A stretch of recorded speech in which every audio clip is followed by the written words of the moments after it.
नमस्कार. रेणुका आयनबी या यूट्यूब चॅनलवर आपल्या सर्वांचं मनपूर्वक स्वागत. आजच्या या व्हिडिओमध्ये आपण दोन विविध संस्थांनी जे लेखन साहित्य मागवलंय किंवा स्पर्धा आहे त्याची माहिती घेणार आहे. तर व्हिडिओ पूर्ण व्यवस्थित ऐका. पहिले लेखन स्पर्धेबद्दल परिवर्तन प्रबोधिनी, दिलीप फाउंडेशन आणि सृजन साहित्य संघ शाखा अमरावती यांच्या संयुक्त विद्यमाने दुसरे परिवर्तन विचारवेध साहित्य संमेलन आयोजित करण्यात येणार आहे. दुसरे परिवर्तन विचारवेध साहित्य संमेलन केव्हा आहे हे साहित्य संमेलन? तर 6 जुलै 2025 रोजी हे साहित्य संमेलन होणार आहे. कुठे होणार आहे? अमरावतीला. या साहित्य संमेलनाच्या अध्यक्षपदी ज्येष्ठ साहित्यिक प्राचार्य डॉक्टर रा. गो. चौरे पुणे यांची निवड करण्यात आलेली आहे. त्या निमित्ताने भव्य कथा आणि काव्य स्पर्धेचं आयोजन करण्यात आलेलं आहे.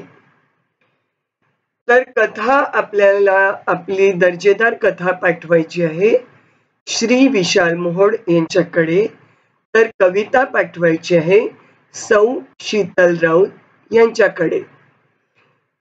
या दोघांचेही ईमेल आयडी आणि व्हॉट्सॲप नंबर या व्हिडिओच्या डिस्क्रिप्शन बॉक्समध्ये दिलेला आहे. जर आपल्याला ईमेल पाठवायचा असेल, व्हॉट्सॲपवर कथा पाठवायची नसून ईमेलवर कथा पाठवायची असेल तर आपल्याला युनिकोडमध्ये टाईप करून पाठवायची आहे. केव्हापर्यंत आपल्याला कथा आणि कविता पाठवायच्या आहेत? तर 5 जून 2025 या तारखेपर्यंत आपल्याला आपली कथा पाठवायची आहे. सर्वोत्कृष्ट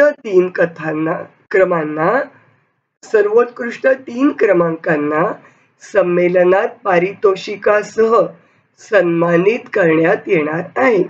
त्याचप्रमाणे स्मरणिकेत स्थान देण्यात येणार आहे.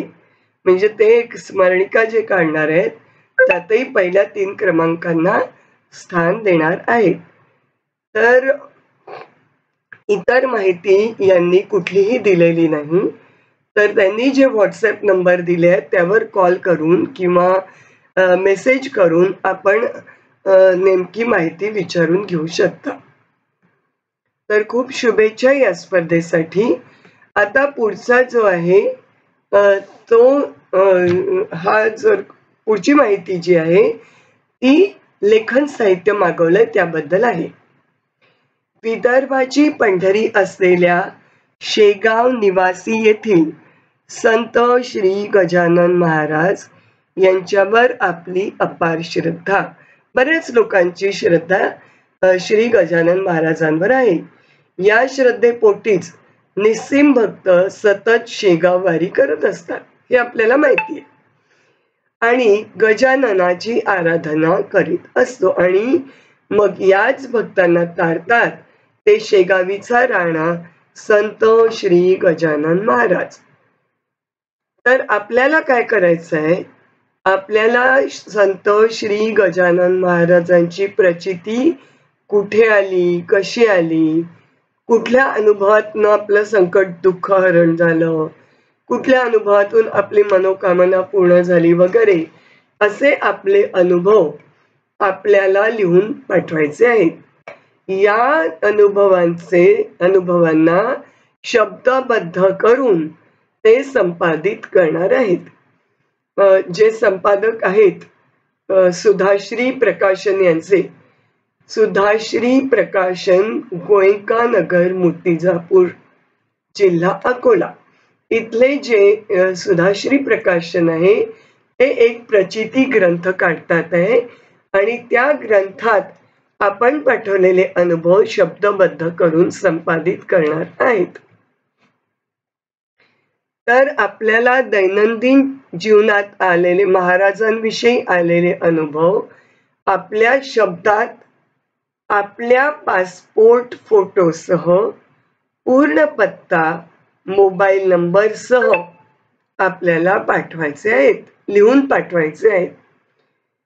शब्द मर्यादा काय आहे तर कमीत कमी 500 ते 700 शब्द पर्यंत इतक्या शब्दात आपल्याला कमीत कमी आहे आपल्याला आपले अनुभव श्री संत गजानन महाराज यांचे आपल्याला आलेले अनुभव प्रचिती लिहून पाठवायची आहे. कुठे पाठवायची आहे त्याचा पत्ता, त्याचप्रमाणे जर व्हॉट्सॲपवर पाठवायची असेल तर तो नंबर या व्हिडिओच्या डिस्क्रिप्शन बॉक्समध्ये दिलेले आहे. केव्हापर्यंत पाठवायचं आहे तर 1 जून 2025 या तारखेपर्यंत, या तारखेच्या पूर्वी आपल्याला आपले अनुभव लिहून पाठवायचे आहेत. पूर्ण पत्ता व्हॉट्सॲप नंबर सहित या व्यतिरिक्त त्यांनी एक नंबर दिलाय अधिक माहितीसाठी, तो देखील या व्हिडिओच्या डिस्क्रिप्शन बॉक्समध्ये दिलेला आहे. तर जास्तीत जास्त लेखकांनी भक्तांनी आपले अनुभव पाठवून सहकार्य करावं अशी विनंती त्यांनी केली आहे. जय श्री गजानन. तर अशा प्रकारे हे लेखन साहित्य मागवलंय. त्यापूर्वी आपण स्पर्धांची पण माहिती घेतली आहे. तर खूप खूप शुभेच्छा या दोन्ही लेखनासाठी. पुन्हा भेटूया नवीन माहितीसह नवीन व्हिडिओ. नमस्कार.